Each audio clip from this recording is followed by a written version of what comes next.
fille, mais qu'est-ce qui t'arrive? Depuis quelque temps, tu as l'air tellement triste et préoccupée. Tu ne veux pas m'en parler? Oh, si tu savais, Pedro, j'ai tellement honte. Je crois que j'ai perdu Lola. Lola? Mais c'est ta meilleure amie. Qu'est-ce que tu as fait? Eh ben, Lola m'avait demandé de travailler avec elle pour faire une conférence sur les lapins. T'as vu mon lapin? Il est super ton lapin. Ouais. Et puis je devais même amener mon lapin en classe. Waouh, c'est une chouette idée. Et qu'est-ce qui s'est passé? Eh ben, Eric ne s'en sortait pas avec son sujet et il m'a demandé de l'aider. Alors j'ai dit oui. Mais tu travaillais déjà avec Lola? Oui, mais je me suis dit que je pouvais bien aider un peu Eric et puis qu'après, je continuerais de travailler avec Lola. Sauf que Lola, elle a cru que tu la laissais tomber. C'est ça? Oui. Et puis moi, je me suis énervée. Et je lui ai dit qu'elle pouvait bien attendre un peu. Et alors, elle est partie. Et depuis, je ne sais plus quoi faire pour me rattraper. Oui, c'est délicat. Mais tu sais, je crois que tu devrais aller lui parler. Cela peut sûrement s'arranger. Oh, Pedro, tu sais, moi, je crois que Lola, elle acceptera pas de me pardonner. Et puis, elle voudra plus travailler avec moi. C'est trop tard. Julie, toi, tu l'aimes toujours, Lola? Ben, oui, évidemment. Alors fonce! Dis-lui que tu regrettes, que tu l'aimes, et je suis sûre que ça va s'arranger. Bon, alors là, moi, j'en suis pas si sûre.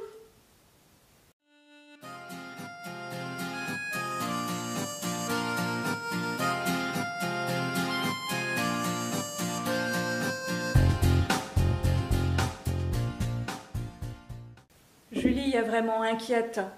Est-ce que Lola va lui pardonner qu'elle l'ait mise de côté un tout petit moment? Eh bien, imagine ce que peut ressentir Pierre. Pierre qui, lui, a renié 3 fois Jésus. 3 fois, il a dit « Jésus n'est pas mon ami ». Et en plus, Jésus a tout entendu. Ah, si Pierre avait pu à ce moment-là se jeter aux pieds de Jésus et lui demander pardon, mais c'était impossible.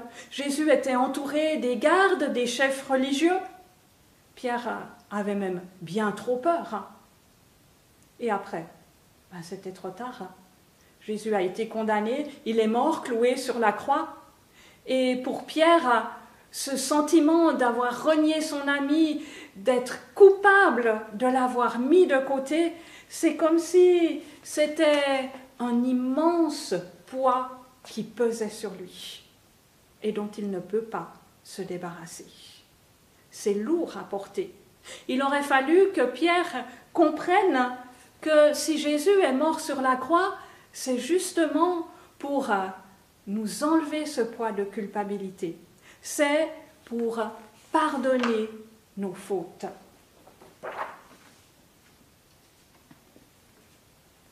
Mais Jésus, il est redevenu vivant. Il est même apparu déjà 2 fois à ses disciples. Mais Pierre n'a pas su saisir l'occasion de parler à Jésus pour régler son problème avec lui. Il n'a pas su saisir cette occasion de pouvoir se débarrasser de ce poids, du poids de sa faute. Et les disciples, eh bien, ils sont retournés en Galilée. Jésus leur avait donné rendez-vous en Galilée. Et eux, ils n'avaient rien à faire à Jérusalem. La plupart d'entre eux venaient de cette région. Peut-être que certains sont retournés chez eux, ils ont retrouvé leur famille. Mais en même temps, il y a ce rendez-vous. Sauf que Jésus ne leur a pas donné de lieu exact, il ne leur a pas fixé un jour, il ne leur a pas fixé une heure. On ne sait pas combien de temps ils ont dû attendre. Et puis un soir, Pierre finit par dire aux autres disciples, écoutez-moi, je vais retourner sur le lac cette nuit. Je vais retourner pêcher les poissons, comme j'en ai l'habitude parce que c'est mon métier. » Et 6 d'entre eux décident de suivre Pierre. Alors quand la nuit vient, ils prennent un bateau, ils prennent un filet, et les voilà au milieu du lac. Ils jettent leur filet et ils attendent. Ils attendent et ils attendent encore. Mais pas de poisson, rien n'arrive. Au matin, ils se disent, bon, on a passé une nuit blanche pour rien, ça sert à rien de continuer, la pêche au filet, la journée, c'est inutile. La Bible nous précise qu'ils n'ont vraiment pris aucun poisson. Et alors qu'ils rament pour retourner vers la rive, il y a tout d'un coup un homme qui les interpelle. Alors nous, cet homme, on le voit bien et on le reconnaît. Tu l'as reconnu, c'est Jésus. Mais eux, ils sont loin, peut-être qu'il y a de la brume, et puis ils sont fatigués par toute leur nuit. Alors ils entendent juste cette voix qui leur dit « Avez-vous pris du poisson ?» Ah ben ça c'est dommage. Ce serait leur premier client et ils n'ont rien pour lui. Ils sont obligés de lui répondre « Non, on n'a rien ». Alors l'homme leur dit « Jetez le filet du côté droit de la barque et vous trouverez. » Mais c'est la journée, ça ne sert à rien. Mais ils sont tellement fatigués de toute cette nuit où ils n'ont rien fait, que sans même réfléchir, ils obéissent à l'ordre. Et les voilà qui jettent leur filet sur le côté droit du bateau. Mais ça bouge. Ça frétille dans le filet, et ça bouge de plus en plus. Incroyable! Mais il y a du poisson dans ce filet. Alors, ils vont essayer de remonter le filet. Mais, oh là là, le filet est tellement plein que s'ils le soulèvent encore, mais il va craquer. D'ailleurs, ils sont 7. Ils n'arrivent pas à le hisser dans le bateau. Mais chose extraordinaire, c'est que malgré tous ces poissons, le filet, la Bible nous le précise, le filet ne se casse pas. Waouh, ça commence à faire beaucoup. Autant de poissons en pleine journée et un filet qui ne se casse pas, ça rappelle quelque chose à certains des disciples, à 4 d'entre eux, André, Jacques, Jean et Pierre. Mais ils ont déjà vécu quelque chose qui ressemble à ça. Ils avaient Jésus avec eux dans la barque, ils n'avaient rien pris de toute la nuit. Sur l'ordre de Jésus, ils ont jeté les filets et les filets étaient pleins. Alors Jean s'exclame, mais c'est Jésus, c'est le Seigneur! Et à peine a-t-il dit ça, qu'on entend un grand splatch. C'est Pierre. Pierre, qui, tout habillé, vient de se jeter à l'eau. Et il nage le plus vite possible en direction de la rive. Mais ce serait peut-être enfin le moment où il va pouvoir parler à Jésus et où peut-être il va pouvoir être débarrassé de ce poids de culpabilité, du poids de sa faute. Mais oui, Jésus est prêt à pardonner ses fautes. C'est pour ça qu'il est là. Mais quand Pierre arrive sur le bord, il voit que Jésus a allumé un feu, qu'il fait griller des poissons, mais ils sortent d'où ces poissons? Et il y a même des petits pains. Jésus a préparé le petit déjeuner. Et le temps que Pierre revienne de sa surprise, les autres arrivent avec la barque, tirant toujours le filet derrière eux. Et Pierre va les aider. Et quand il compte, la Bible nous dit qu'il trouve 153 gros poissons. Que des gros poissons. Waouh! Tous les disciples ont maintenant bien reconnu que c'était Jésus. Mais ils ne savent pas trop comment l'aborder. Les 2 autres fois où Jésus leur est apparu, il s'est présenté, il leur a dit « C'est moi, n'ayez pas peur ». Mais là, Jésus ne dit rien. Ou plutôt si, il leur dit une chose. Il leur dit « Mais venez, venez vous asseoir autour du feu. Et il leur donne à manger des poissons, le pain. Aucun disciple n'ose dire quoi que ce soit. C'est que ils n'ont pas la conscience très tranquille.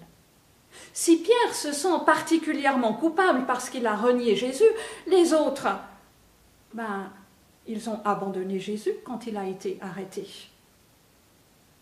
Alors que dire? Que faire? Personne ne peut dire « Moi, j'ai jamais commis de faute ». Toi non plus, tu ne peux pas dire une chose pareille. Ou si tu le dis, tu es en train de commettre une faute parce que tu es en train de dire un mensonge.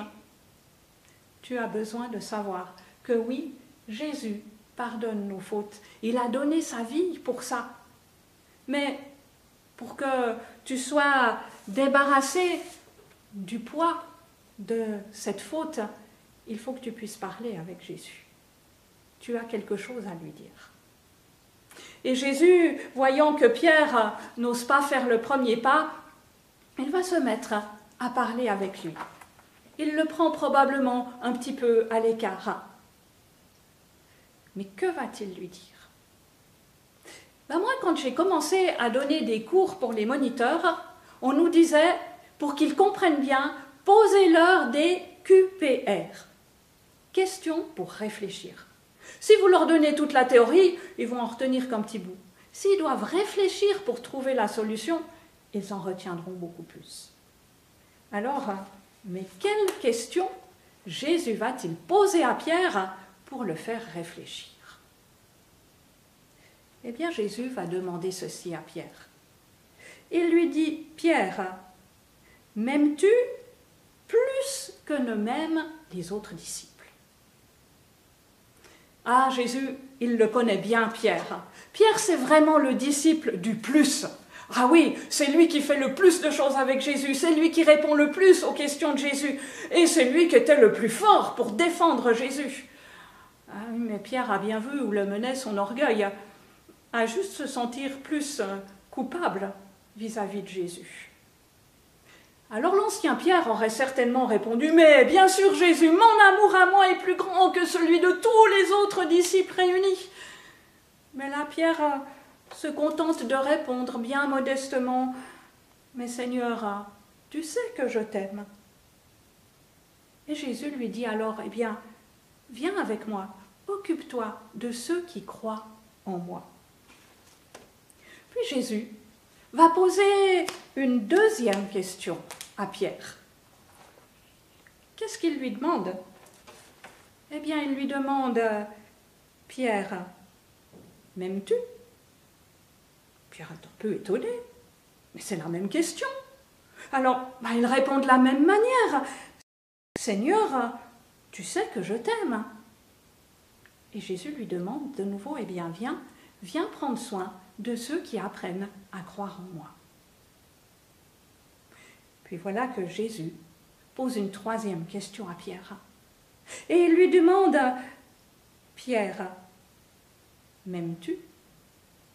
Oh, cette fois, ça commence à travailler dans l'esprit de Pierre. Mais pourquoi Jésus me pose-t-il 3 fois la même question? Et il réfléchit. Jésus sait très bien ce qu'il fait. Jésus connaît la faute de Pierre. Il sait que 3 fois, Pierre a dit « Jésus n'est pas mon ami ». Et Jésus veut complètement pardonner sa faute. Il veut complètement effacer cela, en lui donnant l'occasion, à la place des 3 fois où il n'était pas son ami, de dire 3 fois « J'aime Jésus, je t'aime ». Et Pierre va de nouveau répondre qu'il aime Jésus. Et Jésus va de nouveau lui dire « Eh bien, viens et suis-moi ». Et Pierre a compris. Enfin, il se sent débarrassé de ce poids de culpabilité. Et c'est la même chose pour nous. Si Jésus est ton sauveur et que tu as encore commis des fautes, eh bien, tu portes ce poids de la culpabilité sur toi, ce poids de la faute sur toi. Il n'y a qu'une chose à faire. C'est venir à Jésus, reconnaître ce que tu as fait Et Jésus va te débarrasser de ce poids. Il va pardonner ta faute et te permettre de repartir léger, plein de force, pour pouvoir faire mieux la prochaine fois. Alors Pierre suit Jésus. Et puis il lui demande, mais et les autres? Et Jésus lui dit, mais ne t'occupe pas des autres. Occupe-toi de ta relation avec moi. Et moi, je m'occuperai aussi des autres, parce que Jésus aime chacun d'entre nous. Et il a un plan pour chacun d'entre nous.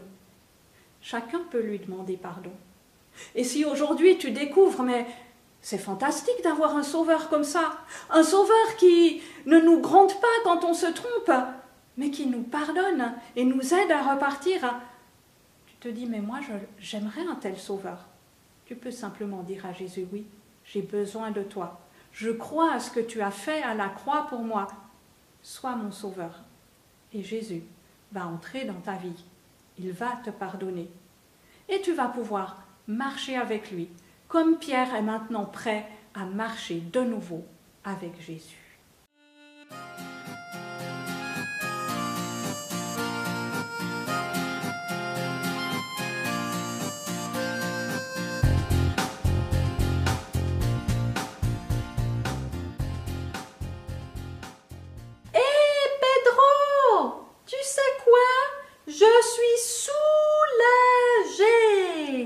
Ah, toi, t'as dû parler à Lola. Eh oui, je l'ai croisée au magasin. Et tu avais raison. On a parlé, on a tout discuté, on s'est arrangé et on a même décidé qu'on allait finir ensemble notre conférence sur les lapins. Ah, tu vois. Heureusement que tu n'es pas restée toute seule dans ton coin. Le pardon, c'est quand même ce qu'il y a de mieux. Mais il faut être deux pour ça.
Nous avons un nouveau verset à découvrir aujourd'hui. Luc 1, verset 77, qui nous dit « Afin de donner à son peuple la connaissance du salut par le pardon de ses péchés. » Oh ben, c'est une phrase qui fait un petit peu bizarre, comme ça. Mais je vais l'afficher, on va essayer de la dire ensemble. et ensuite de la comprendre. On essaye une fois? Afin de donner à son peuple la connaissance du salut par le pardon de ses péchés. Luc 1, verset 77. Tu vas te dire, oh là là, mais il est trop long ce verset. Mais sais-tu qu'on peut le remplacer par un seul mot, un verbe? On pourrait mettre à la place celui-ci, parler. Ah bon? Parler à la place de tout ça? Ben oui, parler, c'est la mission que Jésus a confiée à Pierre. Et que doit-il dire? Aller s'adresser au peuple pour lui parler du salut et du pardon. Donner la connaissance du salut. Ben pour qu'on connaisse quelque chose, il faut qu'on en entende parler. Sinon, on ne le connaîtra jamais. Et ce salut, il vient de qui? Il vient de Jésus. Mais ce salut, comment Jésus l'a fait? Par sa mort à la croix. Mais pour le savoir, il faut que quelqu'un vienne nous en parler. Alors, on va le répéter une fois, maintenant qu'on sait d'où vient ce salut. Afin de donner à son peuple la connaissance du salut par le pardon de ses péchés. Luc 1, verset 77. Le pardon de ses péchés. Qui c'est qui a besoin du pardon des péchés? Oh ben toi, moi, tout le monde. Mais pour obtenir ce pardon, ben on ne va pas l'obtenir en restant tout seul dans notre coin. On va l'obtenir en allant auprès de Jésus et en lui parlant, en lui demandant de pardonner nos péchés, en reconnaissant ce qu'on a fait de mal. Et ainsi, il pardonne nos fautes, il les efface, il nous débarrasse de leur poids. Alors, puisqu'on sait qu'on doit parler à Jésus, on va pouvoir réciter le verset. Afin de donner à son peuple la connaissance du salut par le pardon de ses péchés. Luc 1, verset 77. Cette connaissance du salut, ce pardon des péchés, il est pour qui? Pour son peuple. Alors il y a le peuple d'Israël qui est le peuple de Dieu, mais il y a aussi le peuple de tous ceux qui croient en Dieu, de tous ceux qui en ont entendu parler, de tous ceux qui croient à ce que dit la Bible. Comment est-ce qu'on peut l'appeler la Bible? Mais la parole de Dieu. Alors si on croit à cette parole, qu'on croit que Jésus est le Sauveur dont elle nous parle, qu'on ose parler à Dieu et lui demander pardon, alors ce verset devient une réalité pour nous. Et on peut le répéter encore une dernière fois. Afin de donner à son peuple la connaissance du salut par le pardon de ses péchés. Luc 1, verset 77.